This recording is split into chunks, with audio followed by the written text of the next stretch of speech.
जीवन में संघर्ष होना जरूरी है। हानि इसलिए जरूरी है कि हानि ना होगी तो लाभ का मजा ही ना आएगा। इसलिए बच्चों को संघर्ष करना सिखाओ, बड़ों का सम्मान करना सिखाओ, मर्यादित बोलना सिखाओ। आपके बच्चों के पास बड़ी बड़ी डिग्रियां होंगी लेकिन बोलने का ढंग नहीं है कि बड़ों से कैसे बात की जाती है, तो फिर डिग्रियों का करेंगे क्या हम? जब बड़ों से बात करने की तमीज नहीं है तो क्या बात करें फिर, आपसे बताओ। इसलिए संस्कार देना भूल मत जाना साहब, बड़ा नुकसान होगा। अपनी बेटी को संस्कार दो, बेटों को संस्कार दो, अच्छे से बोलने का संस्कार, अच्छे से बात करने का संस्कार। घर में कोई मेहमान आए तो बच्चों के हाथ से भोजन परोसवाया करो। आजकल तुम्हारे बच्चों से भोजन परोसवा के देखना, इन्हें बनाना तो छोड़ो, परोसना नहीं आता। आप परोसवा लेना तुम्हारे बच्चों से भोजन, बाएं हाथ से परोसते हैं, बाएं हाथ से, बाएं हाथ से रोटी देते हैं। इन्हें ये नहीं पता मूर्खों को कि परोसना कैसे है। और ये गलती उनकी बिल्कुल नहीं है। आप मम्मी कुछ ना कर बेटी, कुछ ना कर, झूला झूल तू, कुछ ना कर बेटा तू झूला झूल, तेरा बाप कमा रहा है, कमा रहा, तू झूला झूल। समय से जिम्मेदारी दोगे बच्चों को तो बच्चों के कंधे मजबूत होंगे।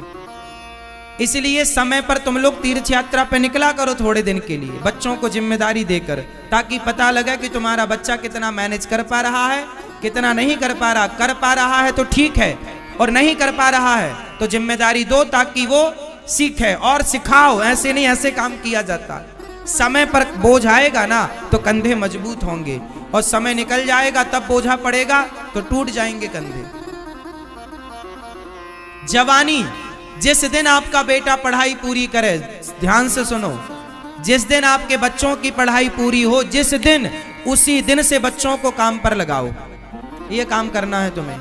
बाप का काम संभालो तुम, बिजनेस तुम संभालो, व्यापार तुम संभालो, खेती तुम संभालो, संभालो, इसे बढ़ाओ।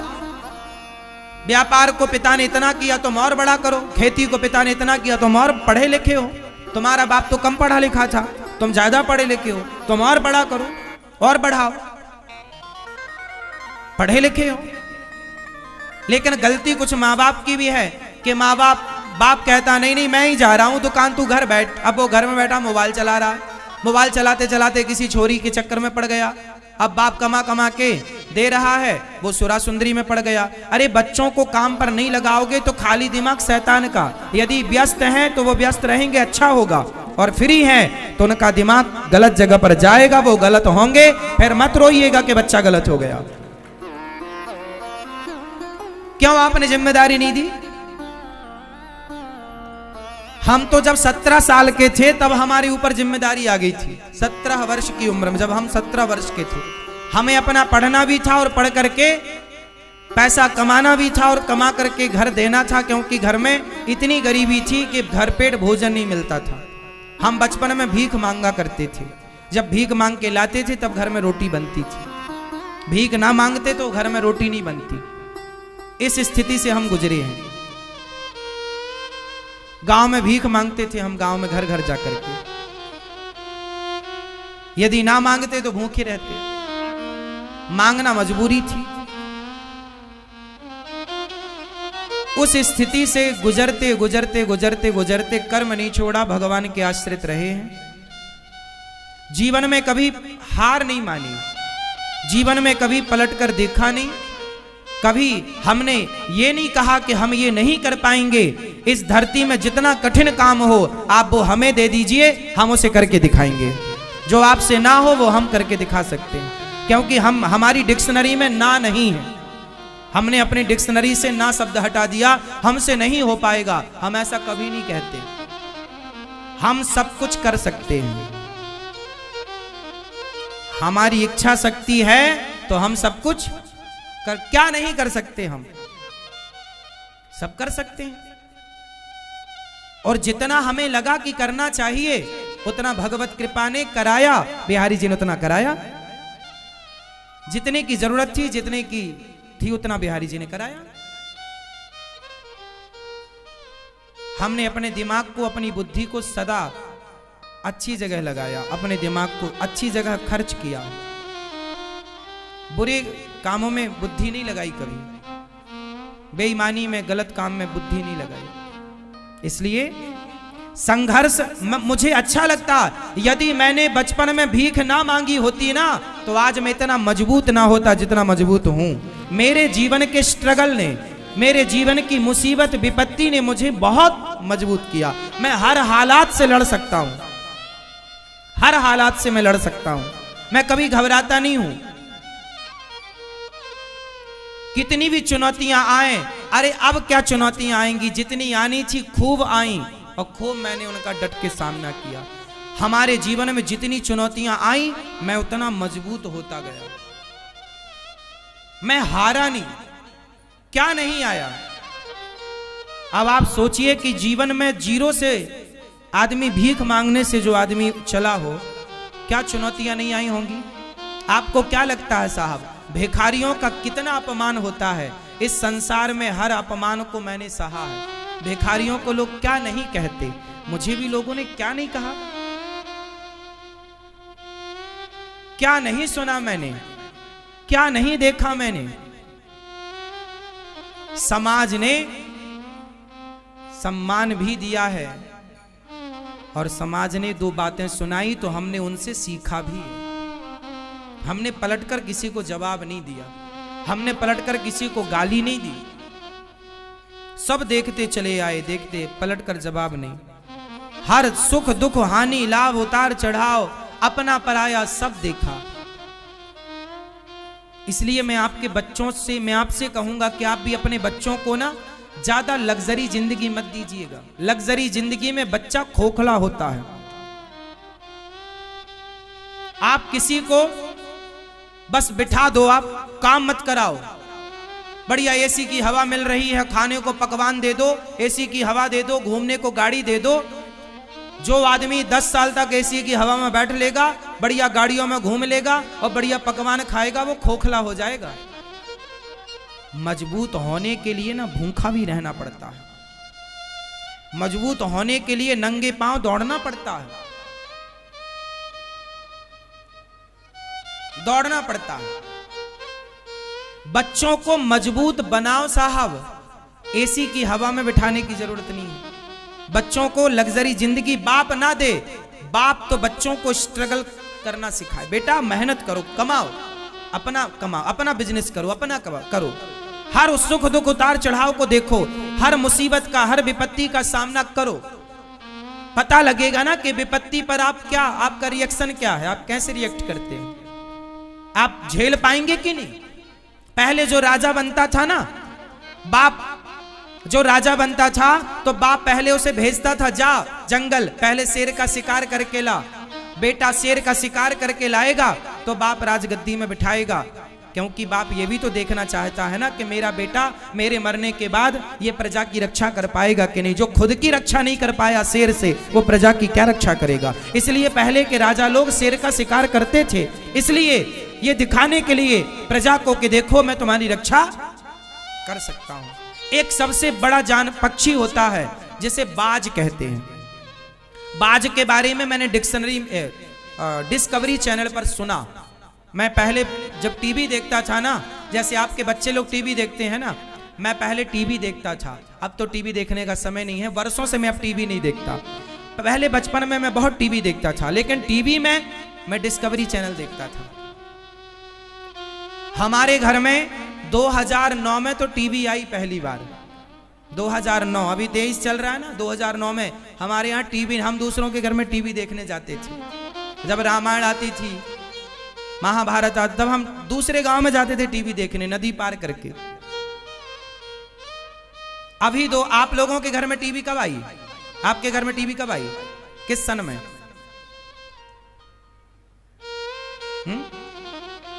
हमारे यहाँ हम पहली बार अपनी कमाई से जो पैसा हम कमा कर लाए, तो उस कमाई से हमने सबसे पहले 9,000 रुपए की टीवी खरीदी थी। आज भी वो टीवी 2009 में खरीदी थी, आज भी वो टीवी है। बचपन में हम गैया चराने जाया करते थे ना, तो हम जूता नहीं था हमारे पास, नंगे पांव खेतों में गैया चराते थे। पिताजी से जब 1 महीना तक रोज कहते थे जूता दिलाओ, जूता दिला दो, अब जूता दिलवा दो, पाँव के छाले दिखाते थे, देखो कांटा लग गया, तब पिताजी जूते दिलाते थे। क्या करें, तब लगता था पिताजी नहीं दिलाते, पर अब पता चला कि पिताजी के पास पैसे ही नहीं थे। उस समय 50 रुपए के जूते आते थे, जो खेत में किसान लोग पहनते ना, वो वाला जूता। हमारे सारे दोस्त जो गैया चराने हम लोग साथ में जाते थे, 4-6 लड़के, तो सब जूता पहन के जाते थे, टोपी लगा कर जाते थे कि धूप ना लगे, क्योंकि गैया तो धूप में खड़े होकर चराना पड़ती है, हर जगह पेड़ नहीं होता। तो मैं जूते के लिए कई बार कई सालों तक, मुझे अच्छे से याद है, सालों तक नंगे पांव गैया चराई है, सालों तक। 10-20 कांटे तो पांव में लगे रहते थे, पता ही नहीं चलता था। पैदल चलने की इस तरह आदत हो गई थी कि पैदल ही चलने की आदत थी। 10-20 किलोमीटर भी पैदल चलाओ तो पैदल चल लेंगे, ऐसे पांव हो गए थे, मट्ठर पांव हो गए थे। चलते चलते खेतों में, पत्थर में नंगी पांव थी। हर उतार चढ़ाव को हमने देखा। एक पक्षी होता है, वो बाज उसको कहते हैं, बाज की जो मादा होती है ना, माँ, जब बाज की मादा बच्चों को, जब वो गर्भवती होती है और उसे जब पता लग जाता है कि अब मेरे बच्चे होने वाले हैं, तो बहुत ऊंचे पेड़ पर जाकर के वो घोंसला बनाती है। तो वो घोंसला कैसे बनाती है, नीचे वो कांटे रखती है, बबूल के कांटे, मतलब बड़े कांटे का संग्रह करती है। बाज की मादा कांटे रखती है और कांटे के ऊपर थोड़ी सी घास ला के डाल देती है। उस घोंसले में फिर अपने बच्चों को जन्म देती है, और जब उसके बच्चे से अंडे देती है, फिर अंडों से जब बच्चे निकल आते हैं, बच्चे थोड़ा 10 दिन के 20 दिन के हो जाते हैं, तो वो क्या करती है, अपनी चोंच से पकड़ पकड़ के सारी घास हटा देती है। और जब बचते हैं कांटे, अब क्या बचे, कांटे बचे, तो कांटे में उसके बच्चे ना यहाँ वहां भागते हैं और बार बार चुभते हैं उसके बच्चे को कांटे। किसी ने पूछा बाज से, क्यों री मादा, क्यों बाज की मादा, मतलब क्यों तूने ये क्यों इतना कष्ट दिया अपने बच्चों को, ये ज्यादा घास और क्यों नहीं रखती, बच्चों को थोड़ा सुख मिलेगा। बाज की मादा बोली, ना, मैं अपने बच्चों को सुखी नहीं करना चाहती। यदि ये आज सुखी हो जाएंगे तो भविष्य में रोएंगे, इसलिए मैं कांटों के घोंसले में इनको पालती हूं, ताकि अभी से इनको कांटा चुभेगा तो दर्द को अभी से बर्दाश्त करने की क्षमता पैदा होगी, मजबूत बनेंगे। क्योंकि इस धरती का सबसे खतरनाक श्रेष्ठ पक्षी है बाज। श्रेष्ठ पक्षी की मां है बाज की मादा, और उसके बच्चे क्या बनेंगे। बाज जब शिकार करता है ना, तो बड़े बड़े जानवरों को भी पकड़ के उड़ जाता है, इतना बड़ा होता है बाज। जानवर फड़फड़ाता है वजन के कारण, वो बाज को भी नीचे गिरा लेता है। तो मादा कहती है, हर स्थिति में मेरे बच्चे सुखी रहें, इनके पंख, इनके पांव, इनकी चोंच, इनका शरीर इतना मजबूत हो कि हर तूफान का ये सामना कर पाए। एक बाज की मादा अपने बच्चों को कितना मजबूत बनाती है, और तुम, आप लोग अपने बच्चों को जूजू बनाते हैं। आप लोगों का एक सेंटेंस बहुत गलत है। आप लोग क्या बोलते हैं, महाराज जी मैंने बहुत दुख उठाए हैं, पर मैं नहीं चाहता कि मेरे बच्चे दुख उठाएं। ये गलत सेंटेंस बोलते हैं आप लोग। क्यों ना उठाएं बच्चे दुख। बच्चों को छोड़ दो, आप जाओ बेटा 1000 रुपए कमा के लाओ, जाओ। एक करोड़पति आदमी था, एक बहुत बड़ा उद्योगपति था, उसका बेटा पढ़ करके विदेश से आया। उसके पिता की हजारों करोड़ की फैक्ट्री थी, हजारों करोड़ का टर्नओवर था, काम था। लेकिन जब उसका बेटा पढ़कर आया तो बाप ने बेटे से कहा, बेटा जाओ तुम 10,000 रुपए कमा के लाओ। बाप के पास करोड़ों हैं, पर बेटे को भेजा, जा 10,000 कमा के ला, और सुनो हमारे इस क्षेत्र से नहीं, बाहर जाओ। अब बेटा पढ़ा लिखा 10,000 कमाने गया। बाजार में आप जाइए 10,000 कमाने, कितने धक्के खाने पड़ेंगे, कितनी लाइनों में लगना पड़ेगा, कितना इंटरव्यू देना पड़ेगा, कितने घन पीटने पड़ेंगे, तब कहीं जाकर तुम्हें 10,000 की नौकरी मिलेगी।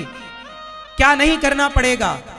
उस बेटे ने जाकर के पिता की बात मानी और काम उससे मिला कहीं, अपने से कमरा लिया, अपने से बनाया, खाया, मजदूरों के साथ रहा, जहां भी उसने 10,000 महीने भर में उसने कमाए, ले जाकर पिता को दिया। पिता ने अब अपने बेटे को पकड़ा और अपनी उस कुर्सी पर बिठाया जहां वो हजारों करोड़ का मालिक था। अब उसे हजारों करोड़ का मालिक बना के बिठा दिया। लोगों ने कहा आपने अपने बेटे के साथ ऐसा क्यों किया? उस आदमी ने कहा कि मेरा बेटा विदेश में पढ़कर आया है, सारी सुख सुविधाएं इसने पाई हैं। आज जब ये 10,000 कमा के लाया तो इसे पता लगा कि 10,000 कैसे कमाए जाते हैं। आम आदमी क्या होता है, आम आदमी की जिंदगी क्या होती है। इसलिए इस फैक्ट्री में जो 1000 मजदूर काम करते हैं, अब ये मेरा बेटा उन मजदूरों का सम्मान करेगा, क्योंकि ये जानता है कि 10,000 की कीमत क्या है। अब ये सबकी रिस्पेक्ट करेगा। यदि ये बड़े बाप का बेटा बन के बैठ जाता तो ये आम आदमी को मच्छर समझता कि तुम्हारी औकात क्या हमारे सामने। अब तो ये लाइन में लग के देख चुका है कि 10,000 के लिए ये जो लोग हैं, ये परिवार चलाने के लिए 10-10 हजार की नौकरी कर रहे हैं, बेचारे किस तरह परेशान हो रहे हैं। तो व्यक्ति को, आप अपने बच्चों को धनवान बना देना बड़ी बात नहीं है साहब। उस धन को मेंटेन करना, क्या आप उस धन को सही, क्या उस धन का आप सही उपयोग कर पा रहे हैं? क्या उस पैसे की कदर कर पा रहे हैं, इज्जत कर पा रहे हैं, या उसका आप दुरुपयोग कर रहे हैं? आपके बच्चे आपकी कमाई का, आपके पैसे का दुरुपयोग ना करें, बस इतनी सी बात है। पैसा मिलता है लोगों को तो दुरुपयोग करते हैं। आप अपने बच्चों को इतने संस्कार देना कि वो अपने धन का केवल सदुपयोग करें और अपनी मेहनत से कमाए, बेईमानी से ना कमाए, ईमानदारी से कमाए। बस मेरा तो सिंपल सिद्धांत रहा है, मैंने कभी किसी के साथ बुरा नहीं किया आज तक। मैंने हर परिस्थिति का डटकर सामना किया, लेकिन मैंने कभी किसी का बुरा नहीं किया, किसी के साथ छल नहीं किया साहब। मैंने 1 रुपए का छल नहीं किया। मुझे हर पल हर दिन याद है, मैं भूला नहीं। मैं कोई स्कूल में इतना ना पढ़ पाया, मैं कोई यूनिवर्सिटी में इतना ना पढ़ पाया जितना मेरी जिंदगी ने मुझे पढ़ा दिया, मेरे समय ने मुझे पढ़ा दिया, मेरे जीवन की स्थिति ने जो मुझे पढ़ाया है ना, वो कोई यूनिवर्सिटी नहीं पढ़ा सकती। मैंने एक बार अपनी घटना सुनाई थी। देखो जीवन में एक मेरे साथ घटना, मैं पढ़ने के लिए 5वीं क्लास तक मैं 8वीं तक ना 7वीं तक सरकारी स्कूल में पढ़ा हूँ। हमारे गांव में 5वीं तक स्कूल था, दूसरे गांव में फिर 10वीं तक स्कूल था, मैं वहाँ पढ़ने जाता था। एक बार हम दूसरे गांव में गए पढ़ने के लिए, वहाँ से छुट्टी हुई 4 बजे, हम लौटे तो वहाँ से ना 2 किलोमीटर गांव था, तो बस चलती थी तो हम लोग रुक जाते थे, बस आएगी बस में बैठ के जाएंगे। बस में पीछे लटक जाते थे, किराया ना देना पड़े। बच्चे तो बच्चे होते हैं, हम भी उस तरह की मस्ती करते थे, घुस जाते थे चुपके से बस में, और 2 किलोमीटर था अगला स्टॉप गांव था, वहां बस रुकती, उतर जाते। बहुत सारे बच्चे थे, बस वालों को भी पता था कि इनसे बच्चों से क्या किराया लेना, हम लोग नहीं देते थे किराया। कभी वो किराया मांगता था, उस समय तो चवन्नी चलती थी, उस हमारे टाइम पे ना चवन्नी चलती थी, 50 पैसे चलते थे। पंजी भी चलती थी, हमारे समय पे पंजी 5 पैसा चलता था। पंजी की एक गोली आती थी मीठी वाली, चूसने वाली, 1 रुपए की 20 गोली आती थी, हम लोग ले आते थे, जेब में भर लेते थे, चूसते रहते थे। हमारे टाइम पे पंजी की गोली आती थी। और एक बिस्किट आता था 1 रुपया का, आर के बिस्किट, छोटा इतना बड़ा बिस्किट आता था। पार्ले जी बड़ा महंगा था, पार्ले जी खाने की औकात नहीं थी तब। पार्ले जी तब भी 5 ही रुपया का था, 4 रुपए का। तो एक बार मैं गांव आ रहा था, शाम को क्या हुआ कि समोसे की दुकान थी, तो समोसा खाने का मन हुआ। समोसा 1.5 रुपए का था और मेरे पास लगभग 1 रुपए थी। मैंने बोला भैया 1 रुपए ले लो, समोसा दे दो। और समोसे वाले ने समोसा नहीं दिया। मैंने कहा भैया दे दो 1 रुपए का समोसा। बच्चे थे, अब 6वीं पढ़ते थे उस समय, हम 6वीं क्लास के बच्चे थे, तो कितने बड़े थे हम। तो समोसा मांगा, उसने नहीं दिया, तो हमने जिद की 1 रुपया ले लो भैया दे दो। तो हम उसकी दुकान में बैठे थे, उसने हाथ पकड़ के बाहर कर दिया, चलो बाहर यहां से। उसने बाहर कर दिया। तब से हमें सबक मिली कि जितनी औकात है, जितना चादर है, उतना ही पांव पसारना चाहिए। मतलब जीवन में अभाव क्या होता है ये मैंने खूब देखा है, एक एक चीज का अभाव। मेरे पिताजी ने आखिरी बार मुझे केवल मेला घूमने के लिए 2 रुपए दिए थे, ये मुझे याद है। मैंने अपने पिताजी से पैसे नहीं मांगे, जब से होश संभाला उसके बाद कभी पैसे नहीं मांगे पिताजी से। जो जो शौक था उसे फिर अपनी कमाई से पूरा किया, कोई बोझ नहीं बना मैं अपने बाप पर। आपके बच्चों से इतनी प्रार्थना करूंगा, अपने बाप पर बोझ मत बनिए बस। कामयाब बेटा वही है जो अपने बाप पर बोझ ना बने, वो कामयाब बेटा है। आप सफल व्यक्ति हैं। सफल व्यक्ति कौन होता है? सफल व्यक्ति उसे मान लेना चाहिए। बताइए सफल व्यक्ति कौन है आपके हिसाब से? किसे आप कामयाब मानते हैं? फटाफट बताइए। कामयाबी की परिभाषा आपके हिसाब से बताइए। सबसे पूछूंगा, तैयार रखना परिभाषा। शुरुआत आपसे। कामयाब व्यक्ति आप किसे मानते हैं? आप बताओ चश्मा वाले भैया, कामयाब व्यक्ति आप किसे मानते हैं? हाँ हाँ, दिन भर का हो, निर्भर, सेल्फ डिपेंड हो। ठीक है, आप बताओ सेल्फ डिपेंड की भी कोई परिभाषा करके बताओ सेट, हम बताएंगे फिर। अभी भैया आप बताओ, दादाजी बताएंगे कामयाब व्यक्ति आप किसे मानते हैं? क्या है, कौन है कामयाब आपके हिसाब से? चलो अब मैं बता देता हूं, समय कम है आप लोगों से पूछने का। जो मैंने अभी तक जाना, मेरी उम्र का तजुर्बा है, अब ये परिभाषा कहीं लिखी नहीं है, मैंने अपने से तैयार की है कि भाई जो मुझे लगा, मैंने, हो सकता मेरा मानना गलत हो तो आप इसे सही कर सकते हैं। मेरा मानना है कि जो व्यक्ति